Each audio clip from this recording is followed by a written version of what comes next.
Hello and welcome into the Knicks-Verse. My name is George, and if this is your first time here, or you've been here before but have not subscribed yet, please do so, along with hitting that thumbs up button for me and dropping your comments. Definitely want to hear your thoughts and feelings, especially about this very difficult game if you're a Knicks fan to have watched and experienced. This was really tough.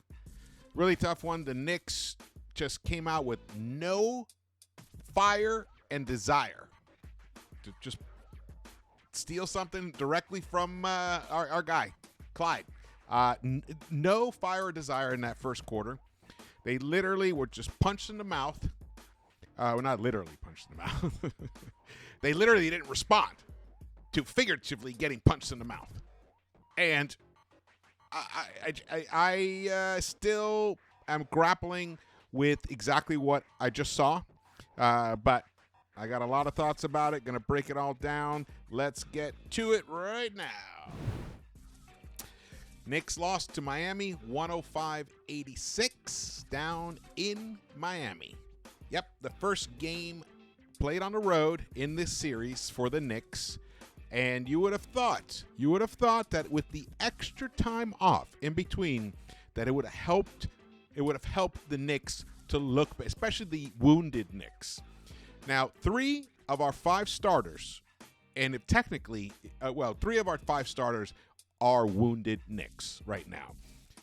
Brunson, obviously, he's playing through it. He's trying to be a warrior, but you could see when you look at his production, it wasn't there today because he couldn't do the things that he's normally able to do. And he was getting blitzed, and he wasn't passing the ball out of the blitz and the double teams fast enough. So there's that. And then there's Randall. Randall obviously is a shadow of his former self. He normally owns the Heat. They don't really have too much that they can throw at him in terms of physicality to slow him down, except for Bam, and they don't want to overdo Bam because he's their one of their primary pieces of that team. So if he gets into foul trouble, that's an issue. So they got guys like Cody Zeller and Kevin Love to eat up some fouls, and Caleb Martin. But even with all that said, you could just tell Randall just did not have the hops, the lift at all to deal with what Miami was throwing at him. And then Mitchell Robinson, he's been rubbing that hip, I believe, since even game 2, since like midway game 2, and he had complained about, maybe it was even game 1, actually, I'm not 100% when it actually happened, but he's been hobbling, and he only played 1 minute and 57 seconds in the entire second half because he just did not have it from a physical standpoint. Yes, he got into foul trouble. Actually, no, he did not get. Oh, well, that was the second half. He was into some early foul trouble in the first half, but the second half was totally brutal from him. I mean, the fact not to be able to have him out there, he's such a difference maker. And when you look at the team comparisons, you'll see what that actually ended up resulting in. Let's get to it here. Here are the line scores. So you can see the points in the paint.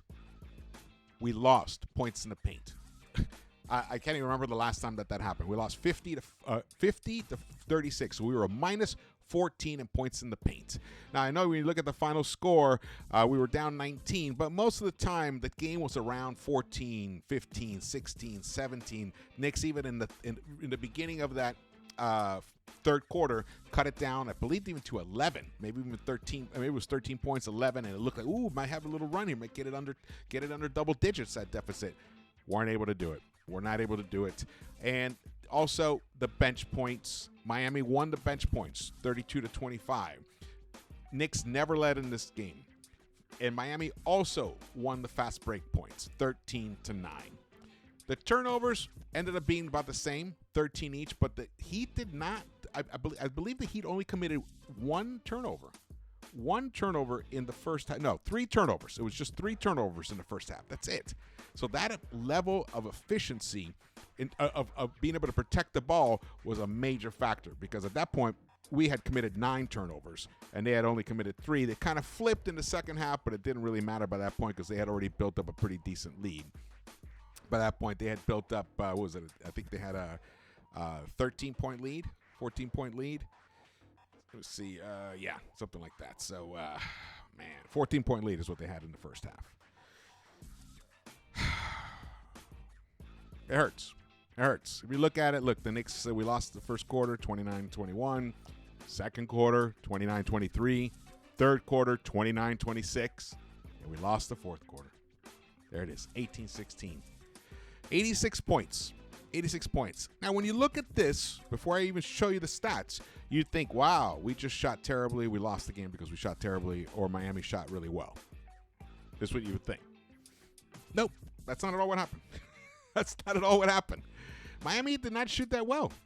Miami Heat, they shot 38.9% from the field. And they only shot 21.9% from the three-point line. Yeah. So how did they win this game? By playing the way we play. Hustle. Loose ball, fighting for 50-50 balls. Offensive rebounding. That's how they won this game. Offensive rebounds, they had 13, even though it was close in the end, 13-14. Still, we need to out-rebound an opponent from the offensive standpoint significantly because we don't shoot as well. Now, even though we ended up making more three-pointers than the Heat, the efficiency wasn't there. It took us 40 attempts to just hit eight three-point shots. That's 20% shooting. So even though they shot less than 22%, we shot 20%. So we even got beat there. This was a game of two teams that could not shoot, primarily. They could not shoot.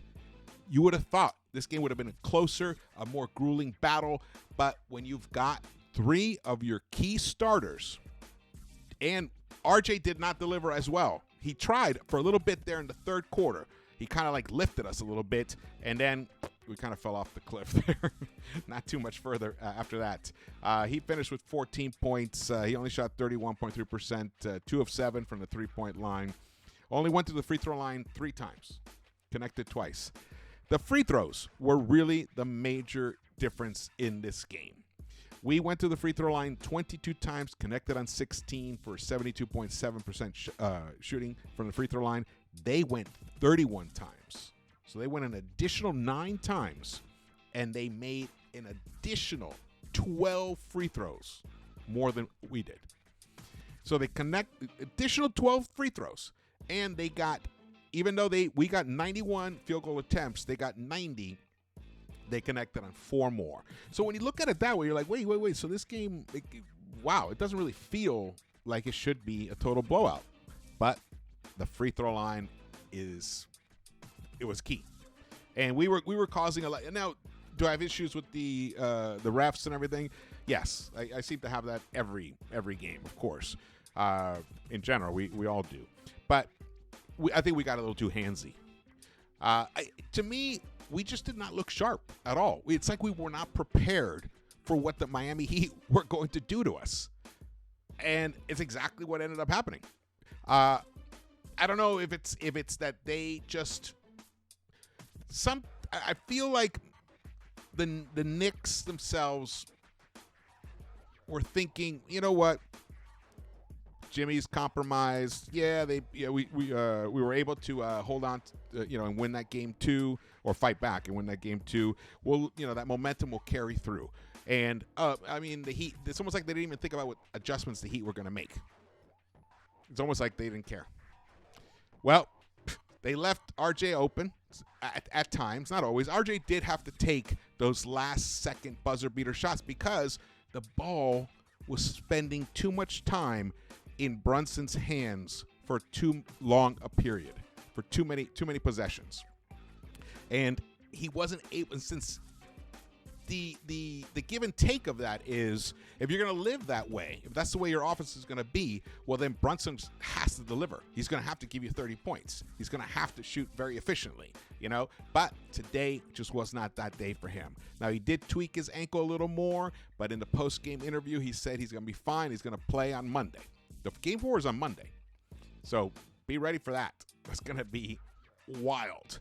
I am expecting that this team, the New York Knicks team, will have a response. They will come out and respond on Monday because they know if they go down 3-1, this series is pretty much over.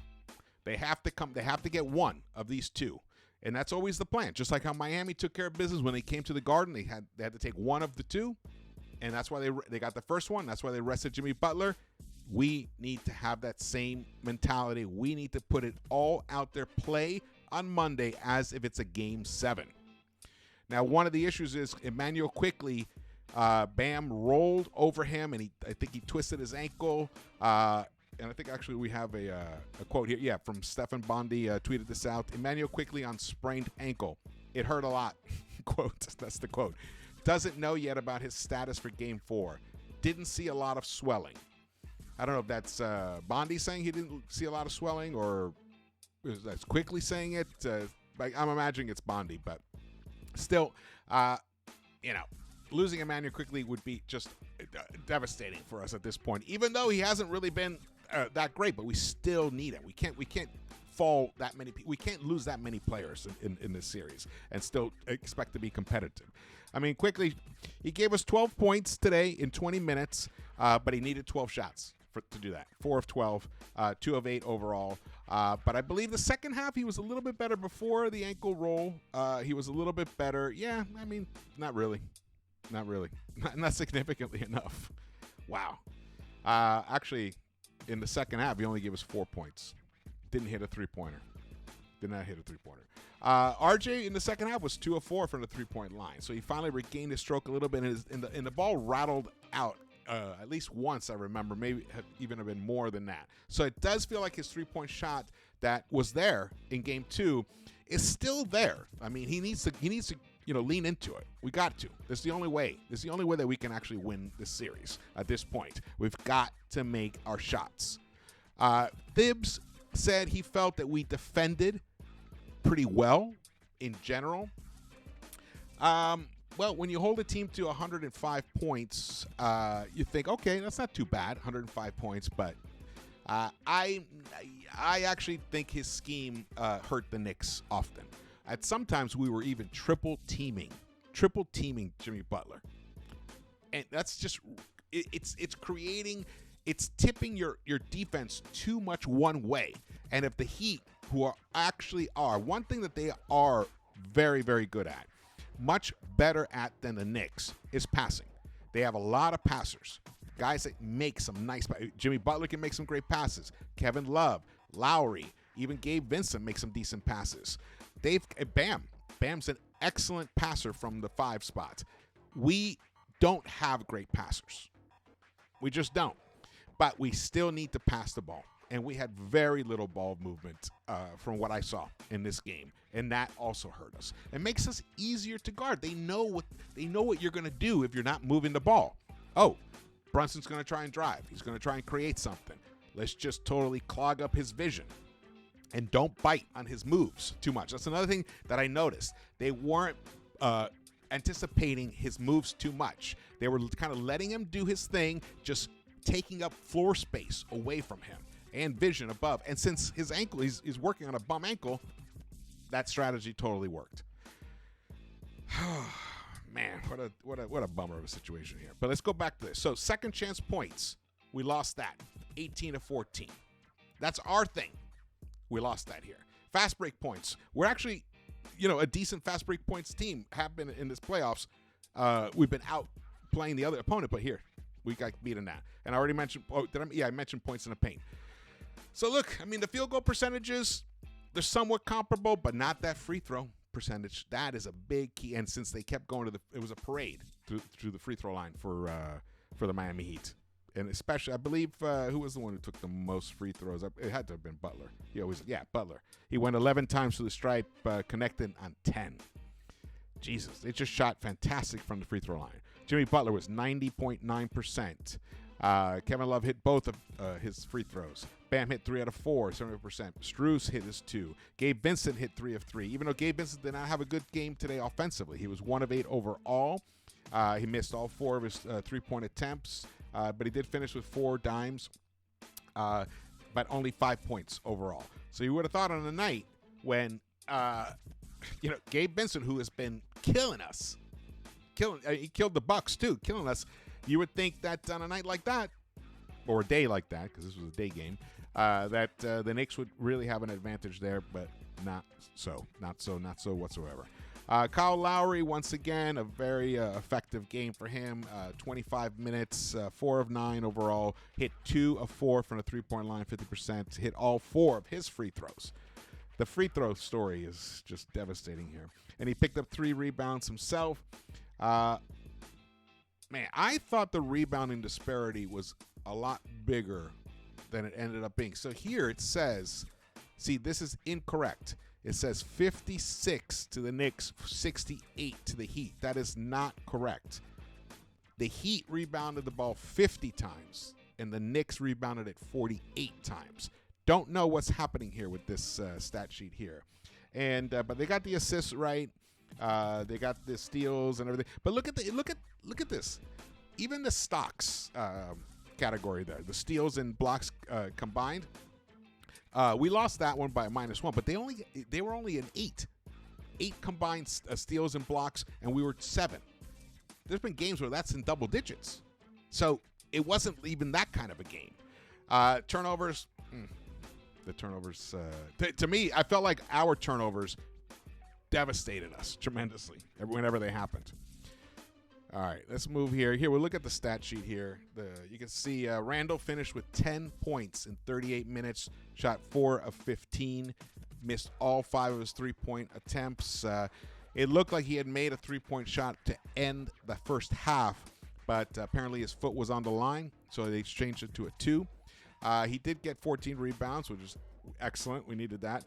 But just 2 assists for him. Mitch ended up playing only 14 minutes in this game. Was basically a non-factor. I think his injured hip is really compromising him. And maybe he aggravated it during the game. I'm not sure. That could have happened. He was holding his hip at one point.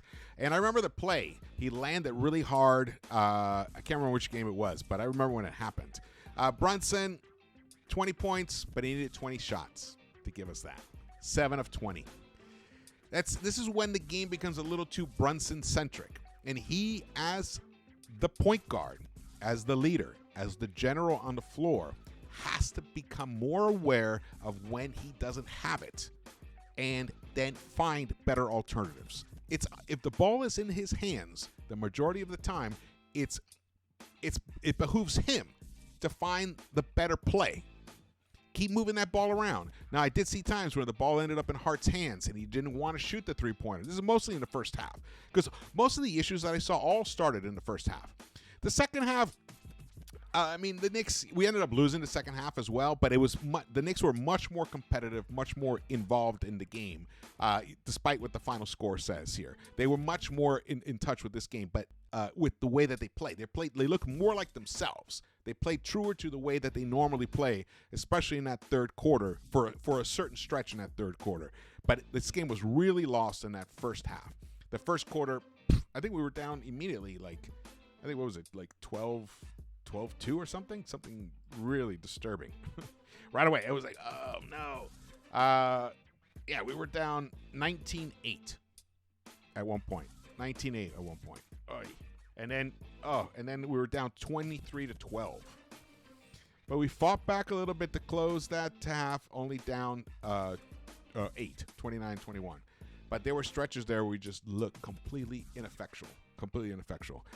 Josh Hart started in place of Grimes, and I have some things to say about that. 38 minutes, 5 of 12 for him, 2 of 6 from the three-point line. 12 rebounds for him, though. He had a double-double. 15 points, 12 rebounds, but it was really an empty double-double tonight. Barrett only played 25 minutes, 14 points, 5 of 16, 2 of 7 from the three-point line, only 3 rebounds, only 1 dime. If RJ only has 1 assist, you know that offense is not running smoothly. You know that ball's not moving around in an organic fashion, the way it's supposed to. So there you go. Right there's an example. Obi, when he first came, Obi looked with a bench was atrocious in the first half. They were just terrible in the first half. In fact, I'll tell you the stats here. In the first half, the Knicks bench, oh man, it only scored 11 points. 8 of those were from Quickly, but Toppin was a -8. Hartenstein was a -12. Quickly was a -6, and Grimes was a -5. That was all in the first half. But but in reality, when you look at this scoreline here, I mean, the starters were all atrocious as well. So it's not like the starters were playing well and the bench came in and shit the bed and he pulled away. No, it wasn't like that at all. Let's see here. So Hartenstein, 26 minutes, no points. No points. So the center position that played so well combined in game 2 were completely pulled out of this game and only gave us 2 points. Wow. Deuce, that was just garbage time at the end. Again, why we don't see Deuce out there, not sure. But maybe if Quickly can't play on Monday, we will definitely see some Deuce action. Quentin Grimes, 22 points. I liked some of what I saw from Quentin. I think, let me just get into it right now. I think Thibs made a major mistake by not starting Quentin Grimes. And I'll tell you the reason why is very specific. People, even though it's all about team first, I get that. But Grimes had earned that starting position, and he played very well in the regular season. The only reason he wasn't starting is because he was hurt. He had hurt his shoulder. So now that he's ready to go, we should have inserted him back in the starting lineup, especially a team that desperately needs outside shooting. Grimes, Hart can give us a three-pointer here and there. Look, he hit 2 of the 6 here, so 33%. He can do that, but he's hesitant. He only started doing that in the second half as well. He's tentative. He doesn't want to do it. He'd rather drive. And the thing is, we need to shoot over these guys sometimes. We need to get some clean looks. We need to get those three-pointers. And they're young also. Quentin Grimes is still a young player. It's only year 2 for him. Quickly is a young player. Obi, even though he's a little older in terms of his professional experience, he's still youngish. These guys need time to find their game, to find their flow, especially a guy like Grimes. Now, we've seen him just disappear even when he starts, so the Knicks have to do a better job of finding him, getting him good looks. But the coach, Thibs, needs to switch it up. We need to put Grimes back in the starting lineup. He should have been in the starting lineup for this game, because now you're making it seem like if you'd make the switch, it's a response to what happened in game 3, whereby instead of being proactive, now you're being reactive. But whatever, we'll see how it goes. But Grimes has got to start, because Grimes is our best pure shooter. There's no doubt about that. He's our best pure shooter, and we need to get him rolling.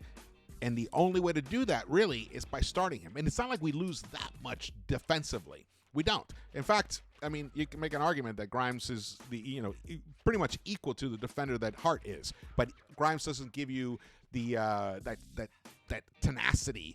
He does to a certain extent. Don't want to disparage him in any way at all. But we've seen the super hustle that Hart can give you. Diving for loose balls, battling for 50-50 balls, his rebounding. He's one of the best guard rebounders there are out there. So those are the bonuses that you get by having Hart on the court. But the thing is, he's just not a pure shooter. And in a team, on a day when your big guys, Randall, Barrett, and Brunson, are all struggling in shooting the ball, it would have been nice to have had Grimes out there. And especially with all the driving that these guys do, Grimes just sits out there, you got to spray the ball. They got to spray the ball. And if they spray the ball, who are you going to spray it to? Who are you going to feel more comfortable about it? Hart out there on the three-point line, or Grimes out there on the three-point line? Now, of course, if you want to end up and, of course, close with Hart, you can even close with Hart and Grimes together, because they're excellent defenders around Brunson. Then do that. But to start the game, to set the tone so we don't get far behind, you need to have Quentin Grimes starting again on this team. All right, let's get into the next thing. So you can see the plus-minus I was talking about. RJ finished with the worst plus-minus on the team, -32. Now, a lot of that is because he actually was taken out in that first quarter right at the top of when the Knicks were like down. They were down 14 or 13 or something. And then there was a shift in the action, and the bench mixed with Randall and Brunson, who played all 12 minutes of the first quarter. They were able to shave that lead down a little bit, the deficit down a little bit. And but RJ, look at that, a minus 32, just tragedy, just a tragedy. And Toppin minus 10, Hartenstein minus 18. Randall minus 6, Mitch was a minus 4, Brunson was a minus 6, Hart was a minus 6 overall. So you can see the bench did really hurt us in this game tremendously. Even Quickly was a minus 8. It really gave us 12 points right there. Let's move on to the next thing. You can see the Heat. And shout out to the Heat, man. Shout out to the Heat. Shout out to Spo. Shout out to Jimmy Butler, man. I mean, tremendous effort from him on a bum ankle. 28 points on 21 shot attempts. Didn't make a 3. But as you can see, they did not shoot great. They just had better balance. Better balance. And they pass the ball, man. They find easier shots. They get easier looks because they move that ball around. Several times, there was a pick and roll action, and the roller got a nice clean bounce pass or a little skip pass for a dunk or a layup against the Knicks. Too many times. I didn't see us get any of those. I didn't see us get any of those looks at all. Let's see. Thibs says we got to trust the pass, which is really interesting. It's really interesting that he says that, because I feel like it seems like with such an ISO-centric team led by Brunson and co-piloted by Julius Randle, to hear Thibs say we got to trust the pass, it's interesting. So there must be a disconnect there. Something's not linking, because if that's truly what Thibs believes and that's what he preaches to his players, then they're not listening. And the key guys, the ones with the ball in their hand, are the ones that are not listening. So that's something that has to be corrected, and it can. It can. Definitely can. Jimmy Butler led the everybody with 28 points in 36 minutes. Bam, 17 and 12, got a double-double, 7 of 14 for him. Gabe Vincent, I told you, struggled, 5 points, 1 of 8 overall, 0 for 4 from the three-point line. Only one starter hit three-point shots for the Heat, 3 of 10. So it's not like they outshot us. They didn't outshoot us. And the rest of the team shot 4 of 22 from the three-point line. So, I mean, this was a game that was right there. If we had come out with the fire and desire that I'm just shocked that wasn't there, I think this could have been a very different result. Could have been a very, very different result. One thing that I did like seeing was that Thibs, towards the end, and it probably was mostly because Mitch was injured, he went with small ball. And it looked good. There was some things were working well there. And this is the kind of opponent, the Heat, who are not big. They're not large. We don't have to deal with that with them. That's the kind of team that we might be able to exploit that a little more. And I'd like to see Thibs do that stuff earlier on. A lot of times we're just like waiting for stuff to happen. I don't even know why Brunson and Randall played all 12 minutes of the first quarter. I don't get that.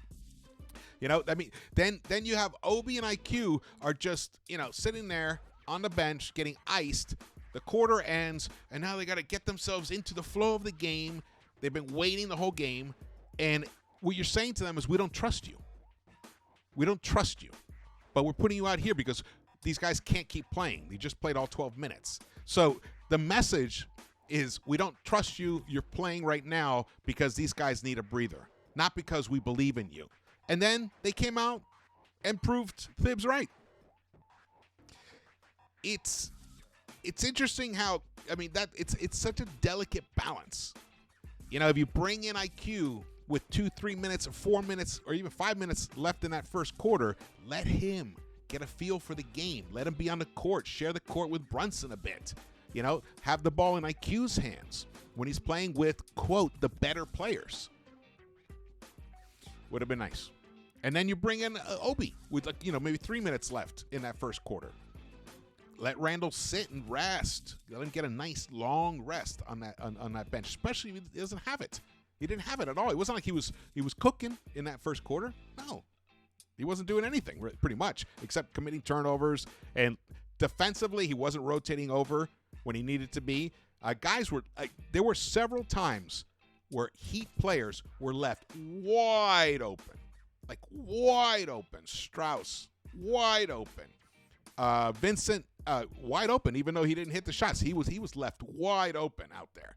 So that's because of Thibs' scheme. The over-helping, the over-rotating, the double-teaming, the triple-teaming. You just got to pick and choose when to do that. I would rather let Jimmy try to cook Hart. If you go with starting Hart, then lean into that. Then just leave him out there. Make Jimmy have to beat him, and then you have Mitch rotate over to clean it up at the end. But that's not how we played. As you can tell, I'm very frustrated about all of this. But I'm hoping that they have just the one day off. I think that works to the Knicks' advantage from a mental standpoint because they can get out there. They're not going to sit there and get all antsy and everything. They just have one night in between, and they'll be back out there on Monday. Let's hope that the no swelling thing that was observed by Bondi, I hope that's true with Quickly, because we need everybody. We need everybody ready. One thing I was worried about, because when I looked at some of the stats, like Quickly, his shooting drops off when he has more than 2 days in between games. The 3 days and more, he drops off.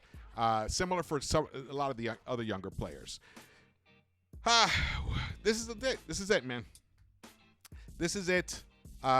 Here, points off turnovers. Here, that's the thing. We gave up 16 points off the turnovers.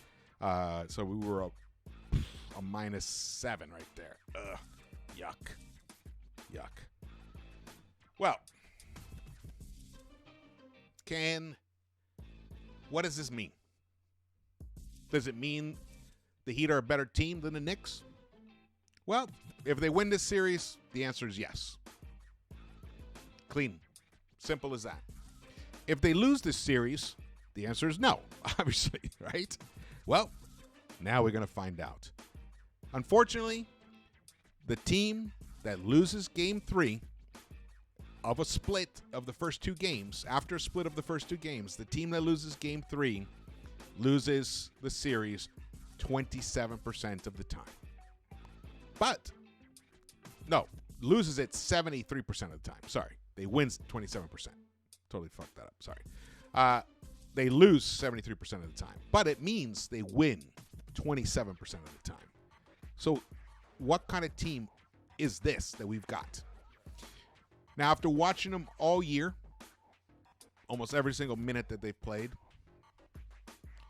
I have definitely watched every single minute they've played.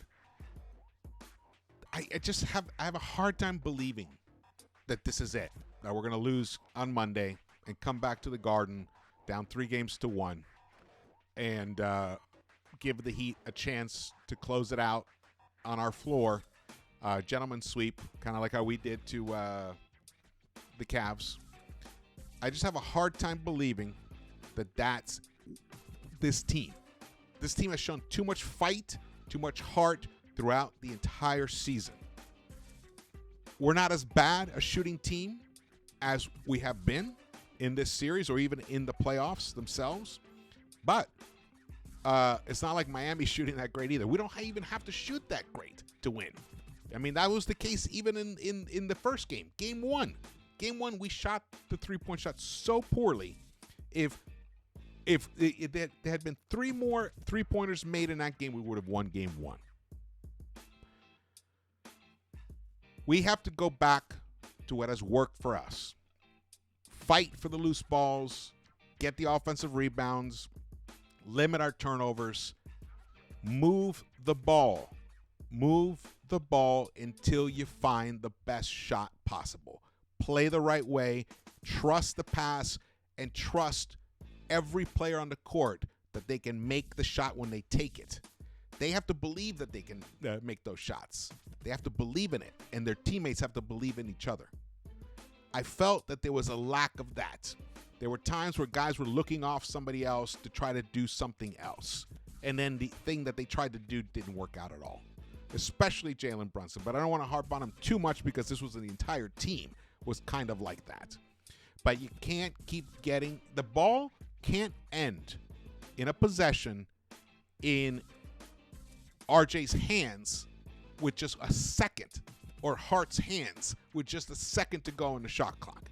That is not a good possession. Can't happen because they're not going to get a nice clean look. These guys aren't pure natural shooters where you just jump up and snap it like Grimes can. RJ and Hart aren't. They are rhythm shooters. So they need their dun dun dun dun. They can't like that. That's rarely. I mean, most people can't shoot in that way either. But the greats can, obviously, Dame Lillard and guys like that. So you can't lean into that. You have to make sure that you have enough time in your shot clock so that the guy who ends up with the ball can get a clean look. Man, some of the stuff is kind of basic, but I did think that the Knicks were a little too obsessed with stopping Jimmy Butler, and I did mention that earlier. So let's see what happens with Game 4, what kind of adjustments Thibs makes. I'd like to see Grimes back in the starting lineup, especially because that second unit will get that energy boost off the bench that Hart gives you. It's interesting because Grimes and Hart, they're similar sized. They're both really good defenders. But, of course, Hart gives you a little more hustle, so that's something that you want to come off the bench. I'd rather see Grimes start. And let's fingers crossed that Quickly is available. Because there were moments there where it looked like Quickly might end up breaking out. He hit a three. He drove in. He hit a nice little floater, and I was like, ooh, he even got a steal. I was thinking, oh man, okay, there might be something here. And then he got hurt. Oh man! But at the end of the day, I'm happy that at least I get to be sad about losing a playoff game. Because a year ago, I was looking at the draft. And watching the playoffs like, oh, man, no Knicks. Well, that's all different now. I want to see the fight return to this team that I've been seeing all year. Let's see that fight.